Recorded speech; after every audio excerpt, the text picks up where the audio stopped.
Guys, I've done a lot of shooting, a lot of shooting in the last 2 days.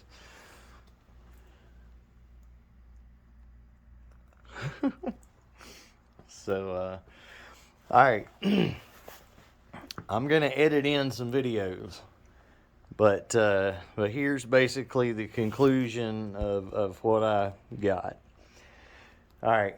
So with the HP68, I did the video where I found some inconsistencies in the size. All right, so last night I was shooting, and I'm going to show you guys a target.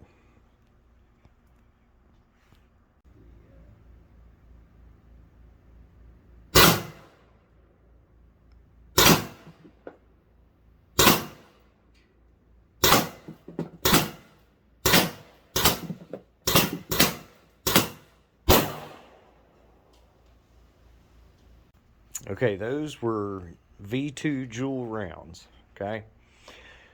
So that I can shoot way better than that. I did not like that.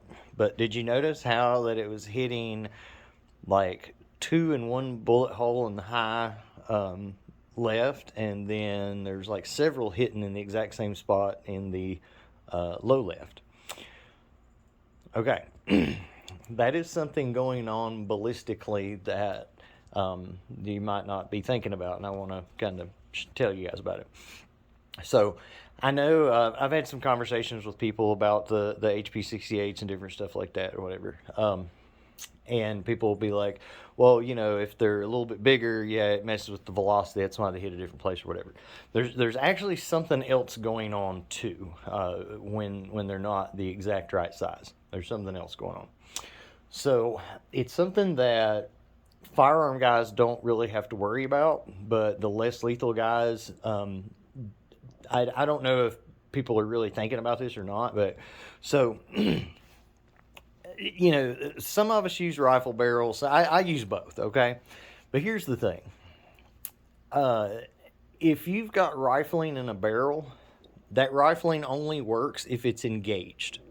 You never have to worry about that in firearms, because if you buy a 30 caliber bullet, it's a 30 caliber bullet, and there's enough power in the firearm and there's enough give in the bullet itself that the barrel sizes it the way it's supposed to be sized. They're a perfect fit, and that is 100% engagement of the that's 100% engagement of the rifling. I'll show you shooting these soon. But anyway, one thing that you have to consider is that it's not always the case with less lethal stuff. So we're dealing with balls, not lead bullets. The balls, you know, we use hard balls. They don't have any give to them. The ones that are going on stuff this powerful, they need to be hard.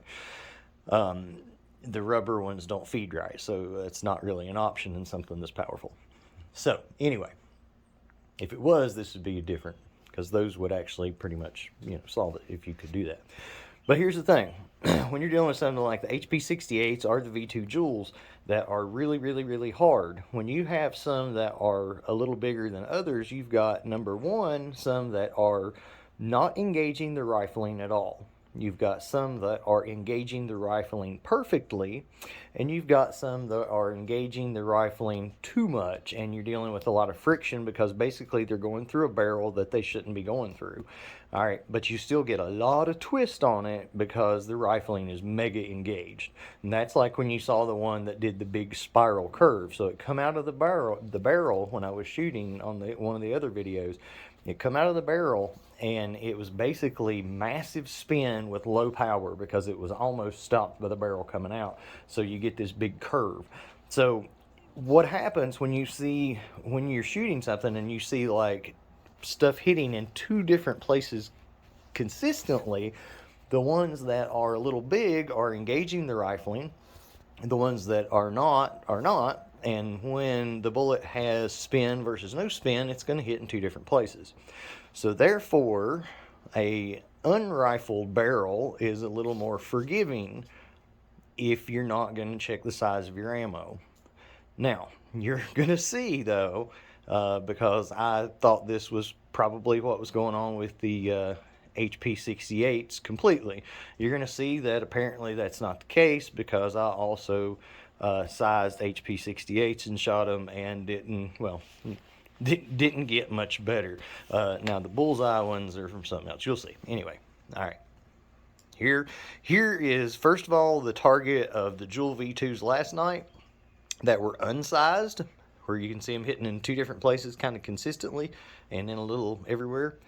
And then you're going to see the target today of the HP68s and the Jewel V2s that were sized, and then the rest will be explained as the video goes.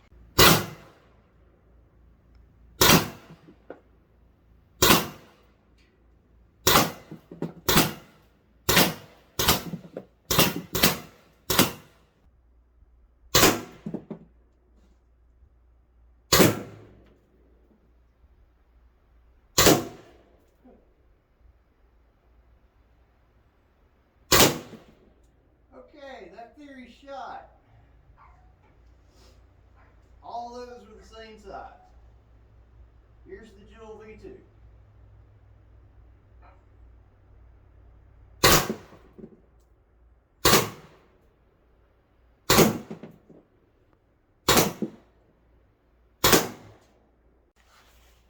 Alright, so here's one of my FSC HPA builds, okay? Actually, the build a little bit different. This has a Grimburg barrel on it. With the HPAs, and I'm going to try some different stuff. I'm still waiting on a couple things to come.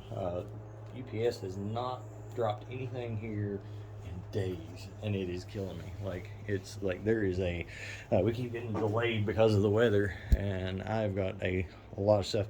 That's partially why I haven't been putting anything up yet, because I've still got some pieces, and I hate to offer something to sell when I've still got pieces for them that have not arrived. So, this, I've got the Jewel V2 rounds in this, and you know, the Grimburg barrel, smooth bore. So these are ones that have not been checked for size or anything. And I'm going to be shooting at the top. That right down here. And I don't know if the zoom's going to be crazy on this or not, but if you guys can see that, I kind of like it. It looks kind of cheesy, and I like the Mach suppressor, but they don't have threaded barrels at Grimburg. But that's kind of the point of this video, this part of it anyway. But I like this because you can hold it like a forend, or you know, you can flip it down like a vertical grip, and then to store it you can do that, and also use it, you know, as a vertical grip. So I never liked that vertical grip until I started messing with the FSCs, and I actually really like it. It looks better when you got the Mach suppressor on it, though, if you're gonna do it like that.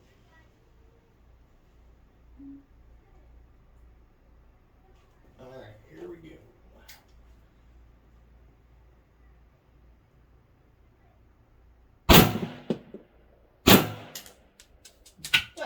See that? See that?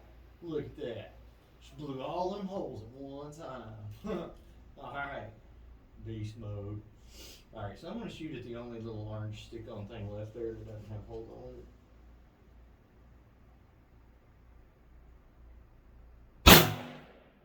Okay.